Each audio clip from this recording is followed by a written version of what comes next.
His king 5 is pretty standard defend in the big blind. Pretty bad hand to 3-bet with. Yeah, so I ended up checking this flop back. I just think it's a bit weaker. There's no real value we can get here. Yeah, I think the problem with checking back is it obviously does... a better check back sorry, than the 8-6, just obviously because there's less...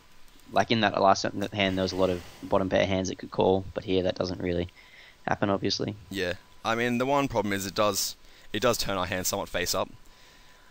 I mean, and it is capable to make adjustments to that. Like, you can start calling down if you think villain's exploiting you by barreling too much once you check back. But Yeah. against a good player, it is kind of tough still once your hand's somewhat face up, because Yeah, it's just so easy for them to read you, so you never really know if you're making the Yeah, right they can decision or value not. bet really thin against you and stuff. Yeah. But yeah, I think in my spot, like, I don't know if you really check back much air, and I don't know if I expect you to really fold 7x or like pocket 5s or 4x here. Plus I have some showdown value, so I like checking down with my king high. Yeah. So from here, I just check down. Not much value. Yeah, pretty standard really. I guess you could maybe consider betting the turn against hands like my king 5, or if I had like, you know, queen 2 or something on the turn. Yeah, that's true, but it's still But it's I mean, pretty thin. Yeah, it's kind of whatever. Doesn't really matter. So we're just under 45 big blinds now. That's why you've stopped min raising 100%. Yeah, pretty nitty fold there with 10-2.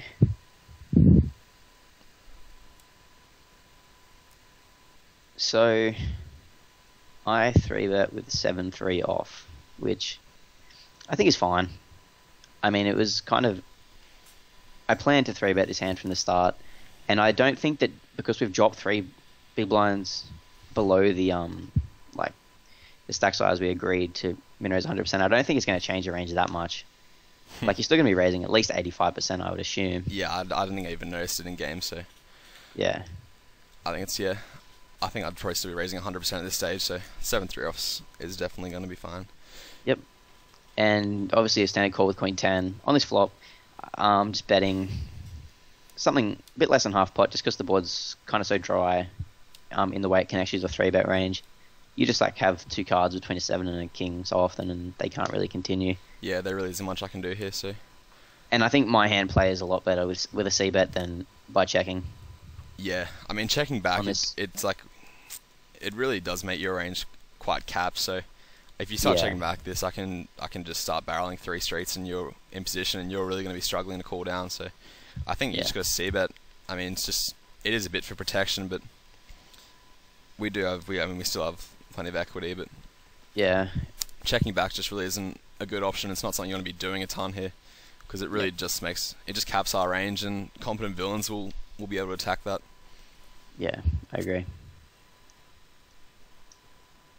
And that's like just like not even really a board that we have to have a checking range on so much Yeah. in general. Alright, so you see about 3/4 pot here. Why was that? This is something I've been like playing around with lately. I'm not really sure how good it is, but generally on boards where I expect to not get many folds, I've been upping my c-betting size and lowering my frequency a bit. Like, I think here if I bet half pot, like, I could be wrong, but I assume you're going to float a lot of overs here. And basically, like, your whole range is basically pairs and overs here. Yeah. Would you agree with that? Like, No, I think yeah. if you had Jack 9 and I bet like half pot here, you would probably float, wouldn't you? Maybe? It depends, but it is a lot easier to float facing a half pot bet as opposed to a 3/4 Yeah. bet. But as I have a gut shot here, I think it's fine to float this gut shot in 2 overs. You have plenty of equity, so... Yeah, definitely. So this turn brings I think that if... the open end straight draw for both of us. Yeah, I just want to say, I think if we were deeper, check raising in your spot would be a pretty legitimate option.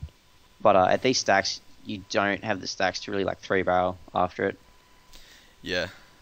So we can't really use our stack as leverage as much here, so I think... Yep. Yeah, I agree. Deeper, there's definitely more of a case for check raising and barreling off. But we are a bit shallower here, so I think check calling is going to be fine, and then just reevaluating. Yep. So I think this turn, it's a pretty clear barrel for you. I mean, there's not much arguing about that. Yep. So you have a ton of equity here and no showdown value, so... I think it's always going to be a good option. It's quite an interesting spot now from my perspective. When we're facing a bet of 160 to 200, we really don't just have the odds just to call. for the direct odds, just hit a straight by the river. So it is quite a tough spot. We do have an overcard. Yeah, I think we should mention that I think your implied odds are also pretty poor on a 4 straight river. Yeah, I mean the 4 it's not a great card for us, or a 9 because it does kill action. So yeah, the implied odds aren't that great. I think with your range here is that I recognise that you really do have a lot of draws in this spot. You can barrel a ton of draws here. You can barrel 2 overs even, and I just have like 4x, 6x stuff that folds just too often here. So I think it's a good barrel spot. I recognise that. So I knew you do have a lot of bluffs, a lot of sort of semi bluffs in your range here. Yeah. I ended up check shoving this turn. I think we do just fold out enough hands to make it profitable, just because you have so many draws. I mean, I'm always expecting to get called by A at X, but we still have reasonable equity against that. I do expect you to bet call 6x some of the time as well, but we have 2 overs and an open ender against that, so I think we have good equity against anything that calls, and we just fold out so many hands that I think it's really the best option here. Yep, I would agree with that. And unfortunately, I have to fold there, which kind of ruins my plans of 3 barreling there on a lot of rivers.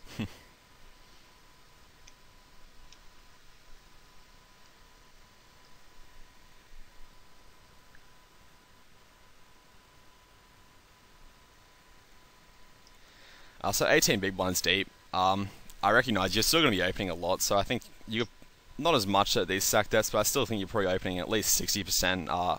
More realistically, probably around 70 to 80%, and that's more than enough for a jam. Like you just can't. You're gonna have to be calling super wide to exploit this. Like it might even be unexploitable, I think. Yeah, I think it might even be unexploitable because once I get to a certain point, then you have value shoving against a lot of my range and stuff. So shoving is obviously. So yeah, it's a pretty good jam. Here I considered calling with the Queen 9, but I think that at this depth you can still have Ace X in your range. Yeah, I definitely have hands like Ace 2, Ace 3. If we were a bit deeper, I do have too many low aces here, so I mean you have reasonable equity against them, but not quite enough, I don't think. So I think you have to fold this for sure.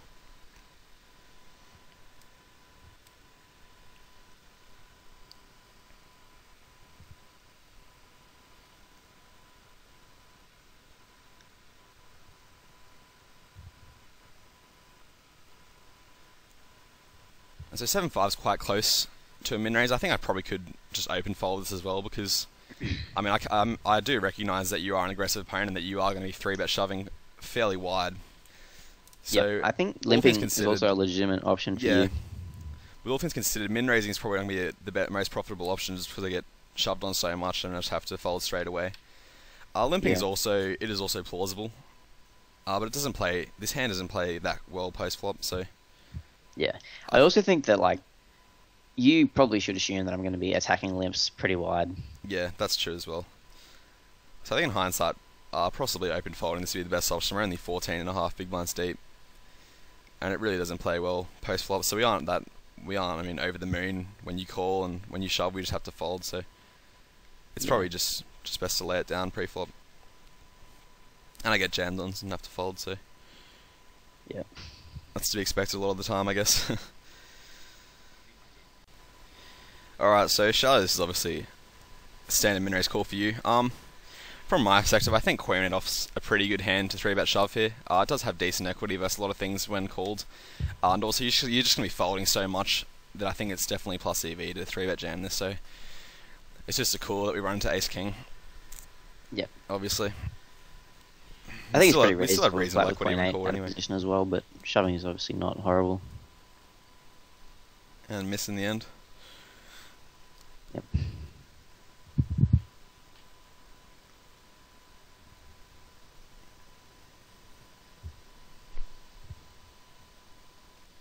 Yeah, so 8-5 off, I think still obviously fine to min raise. Yep.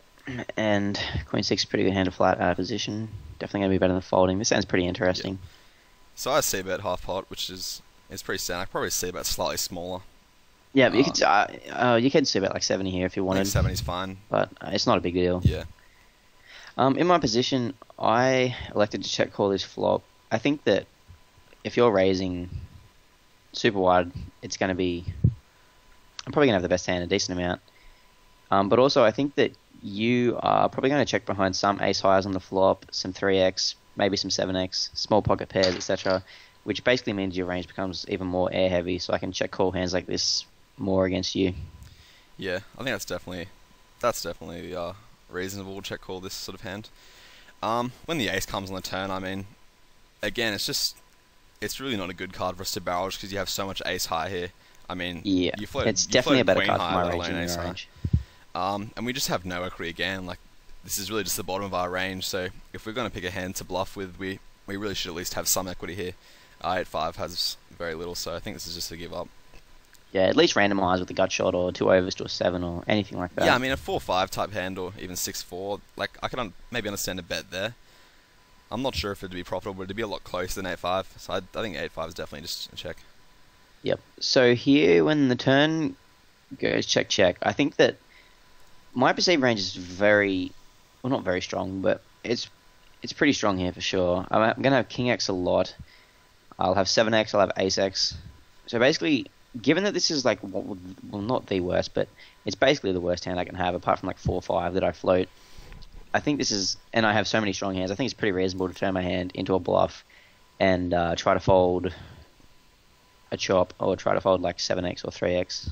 Well, I think I have a lot of King X in this spot, and definitely 7X and 3X. Yeah. So, I mean, King X I'm not folding here. I guess maybe depending on the kicker, but like it's unlikely I'd fold King X. But I think there is just enough 7X, 3X in my range that really, like, it really struggles to call this just because it's not an obvious spot to bluff. So again, it is sort of leveling a bit, but it's really not an obvious spot to bluff. And I think most of the time this is just a standard value bet with maybe an ace, king, or yeah, just a reasonable pocket pair here. So I think it's fine. I fold enough hands, and obviously air like this just gets folded straight away. Yep.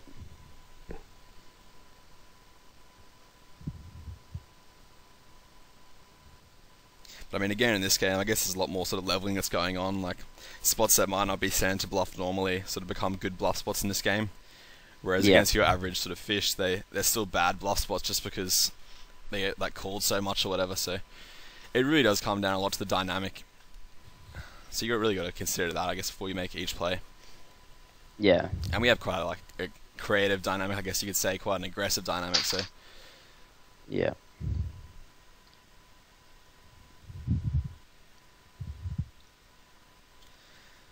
So open 8-3 here. I guess that's pretty wide, but I mean, it's not going to be terrible. It might not be the best considering you are going to be 3-betting me quite wide. But it's not the worst hand to have in your min raising range, and I guess versus a ton of people, it's going to be obviously a lot more profitable because people in general will just play too tight. Yeah. So it's definitely not a bad hand to have in your min raising range in general. Yep. So you just Pretty check standard call bet. this flop instead of check raising. Why was that? Sorry, what was that? So you decided to check call this flop. So, like, do you have any reason why you didn't check raise it instead? I think this is pretty interesting. I think deeper, this is definitely a spot where check calling is just going to be the default play. However, I think as we get shorter, there's a lot more merit to just check raising and having you just have no choice but to get it in with a weaker 8 or like a straight draw or a flush draw or something. So I think check raising here might actually be best. It's kind of in that awkward stack range, I think. Like if we're shorter, it's like it's not much always easier to guaranteed. check raise and get It's it not in. always If we're guaranteed deeper, for me I to get think them with like a straight draw it's here or definitely a something. check call. So in this stack range, I think you can kind of go either way. Yeah. But check raising is probably better. Sorry, Because I am was just going to saying. want to check raise with a decent amount of draws and stuff, so I like to have some value hands in my range. Yeah, I was just saying I might not be able to get it always with a straight draw or something here because we are maybe a bit too deep for me to get in hands like 6-5 because they're just not going to have enough equity. But I definitely agree. As we get even more shallower, it just becomes more and more of an obvious check raise to get it in. Yeah. But again, as I do barrel a lot, and this probably will be a board that I barrel a lot just because there's so many good turn cards to barrel. That's another advantage of floating ace-8 because you can cool down, Yeah. and often you'll be ahead of my value hands.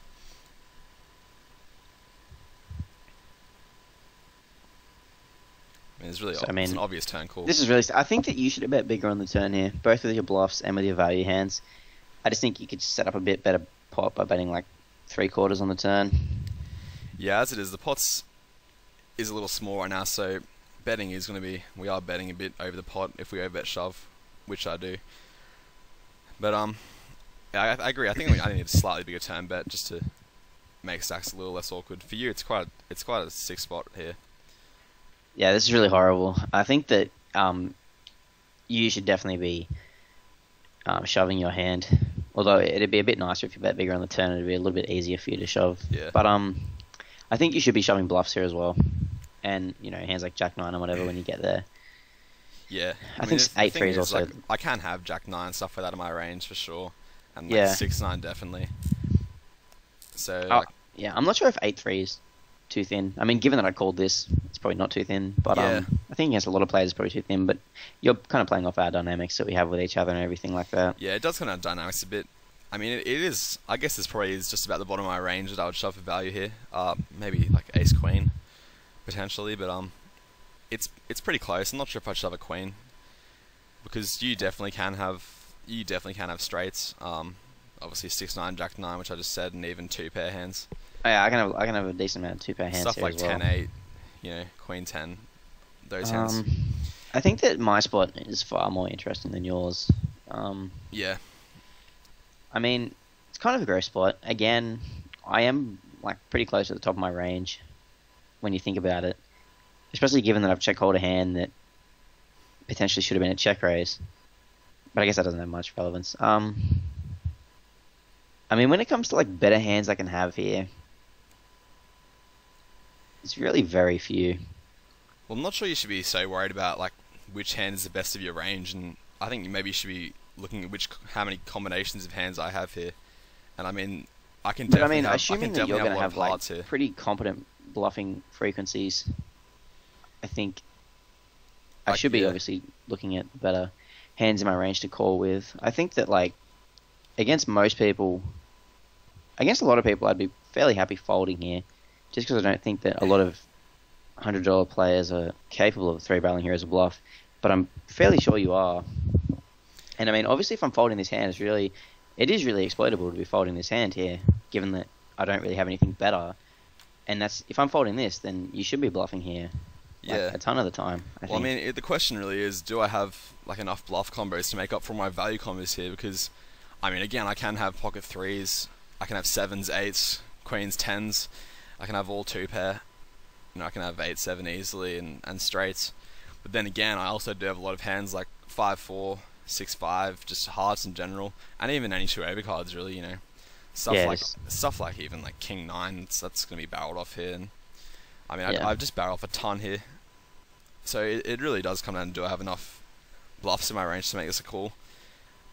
But Yeah, I I need think, to be you bluffing do have like reasonable odds to make 37% of the time. Yeah, exactly. I So I think, think to with call this. 37% odds or so, I think you probably do have the odds to make the call here, just because I will have a lot of bluffs. Yeah, I'm not unhappy with my call here. But again, it's a spot where you will see a lot of value. And I mean, I can have a ton of value, but I can have a ton of bluffs as well. So Yeah.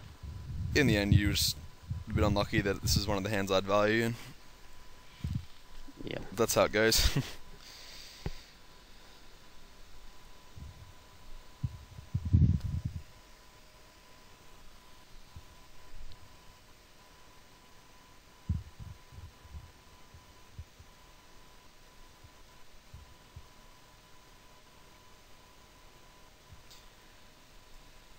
Do I end up staging a bit of a comeback in this one? A little bit, I think. This is all Yeah, pretty. I was just gonna say we could skip forward if it was just a lot of like less than 5 big blind spots, but Oh, that's I think I alright, do chip up a bit here. Yeah. I mean, this is all pretty standard. Nothing much to explain here. Queen 4 Yeah. suits, obviously, Nash shove for about Yeah, basically just playing I Nash think less than like 7 bigs. 16 big blinds for Queen 4 or something like that, so definitely a jam.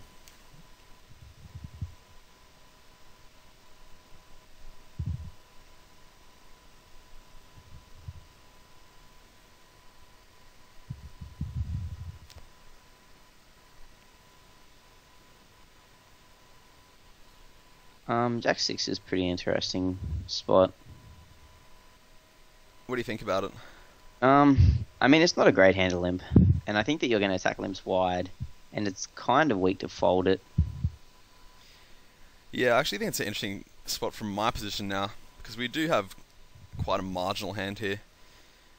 The problem with about jamming this at 12 big blinds is that I think your min-raise range is going to be a lot tighter. Like, I don't think you're going to be min-raising as much of your weaker hands anymore just because we're so shallow.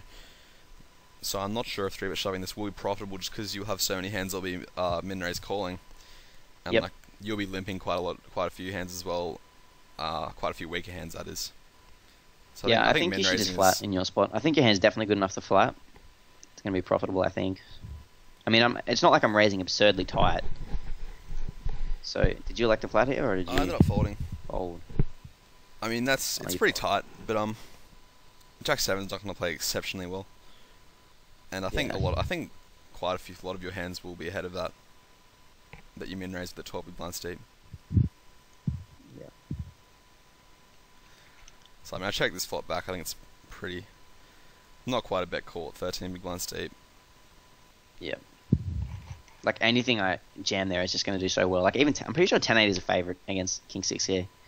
It'll be close, Not but sure. yeah. So when you check back, I think you're checking back a ton of air on this board, but like a lot of that air can beat me. I obviously have good equity against anything unless you check back a jack, which I don't think you ever do really. So turn bet's pretty standard. I think I probably should have bet the turn a bit bigger, just so I could shove river for like a little bit less than pot Yeah. and avoid situations like this. Like this situation I think is pretty decent to jam if the effective stacks, the percentage of effective stacks of the pot is lower. But I think here, like, I don't think I can overbet. I think it's too thin to overbet shove here for value. So I end up betting something. I think I bet like 185. Is that right? Yeah. So stacks, I guess, a little awkward to jam here, but Yeah. the 10. I mean, you're And ahead I of think my you're range gonna have. a lot of the time here. Do you think you have 9x? Do you think you check back 9x on the flop? I'd be pretty close. Would I think I'd bet call a lot Yeah, of 9x. I mean, if you're bet calling that on the flop, I probably shouldn't even be betting this river, to be honest, because I think you're gonna fold a 6. Yeah. You're just gonna call me with flushes, and I guess flushes is kind of all that you can have, I guess. Well, in from that my point of way. view here, it's pretty hard for me to call a 6 as a... I mean, like, I could actually represent, like, a flush or a straight reasonably well, so for that reason, I don't think you'd be bluffing a ton of the time here. I really can't see too many hands you'd be bluffing with in this spot. So as it is, I think it's pretty hard for me to call a bet. And one Did you say... Sorry, what was that? Did you say you couldn't send me bluffing here a lot? I don't think you would bluff this river a ton. I think I'd probably bluff it a reasonable amount, given that you just have 6x so much, and sometimes weak 9x. I think I'd bluff, but I think I would bluff if I got to the river with bluffs. I'm just not sure how much I get here with bluffs. Like this river card, like basically all my turn bluffing hands are going to be straight draws or flush draws, and they basically all got there or hit a pair. So river's like the 2 of hearts you're jamming. 2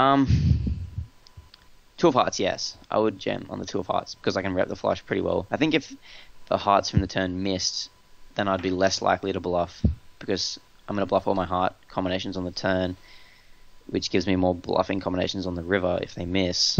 But I think I probably would. Yeah. Because you said... Well, I mean, this river's kind of different from the 2 of hearts, but do you think you're calling down... Like, firstly, let's assume that I bet the turn a little bit bigger, like I should have. Do you think if I shove here on the river for like 85% pot, you think you're calling with King 6 on the 2 of hearts river? I don't think I could. What was that? I don't think I would. I think I'd probably let it down. Yeah. I mean, I think you'd fold it. And, yeah, I don't know, whatever. I guess it does come down to, again, me just having to adjust to you, but yeah, I think this is maybe a spot where I'd probably just give up with this hand, unless I improved. It is quite tough to play against someone who has their ranges balanced pretty evenly, though, so... I mean, you can have value, you can have bluffs, Yeah. it's hard to make a decision's going to be right all the time.